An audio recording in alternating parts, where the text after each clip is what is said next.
देखो आम आगुरी ही जनईचु सरकार को कि आम आज प्रोटेस्ट करूँ एवं गणतंत्र राष्ट्र में प्रोटेस्ट करवा आंदोलन करवा यहाँ संविधान में लिखाई जो मैंने प्रोटेस्ट करने आसुँच से आगुरी जनइबे कि प्रोटेस्ट करेंगे ए टाइम रे आमे प्रोटेस्ट करेंगे आमे सेमती ही सरकार को जनईलु कि आज 10टा ରୁ 10ଟା भितर विजु जनता दलर प्रत्येक कर्मी प्रत्येक लीडर आसिक मास्टर कैंटीन पाखे प्रोटेस्ट कर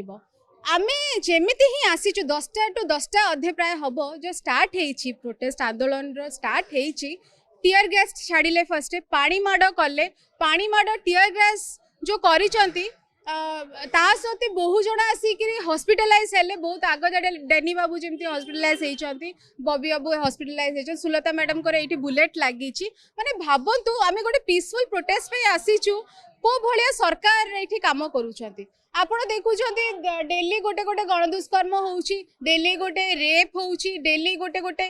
किछि ना किछि गोटे चली सरकार रो एवं तार जदि आमे प्रतिवाद रे आमे आंदोलन करूछु आमे निजे हॉस्पिटल केमिति आमको हॉस्पिटल पठा जाओ प्रोटेस्ट तळी रो आमको केमिति उठा जाओ बहुत जण पुलिस स्टेशन भी जाइछंती तो ये सब सरकार काम करूछंती ग्रीवियंस सेल रो किछि लाभ नै ग्रीवियंस सेल बंद कर दियंतु एवं आपण रेजिग्नेशन दियंतु जल्दी से जल्दी शिक्षा मंत्री रेजिग्नेशन दियंतु जो पर्यंत रेजिग्नेशन आपण देना आमे आंदोलन जारी रखिबु।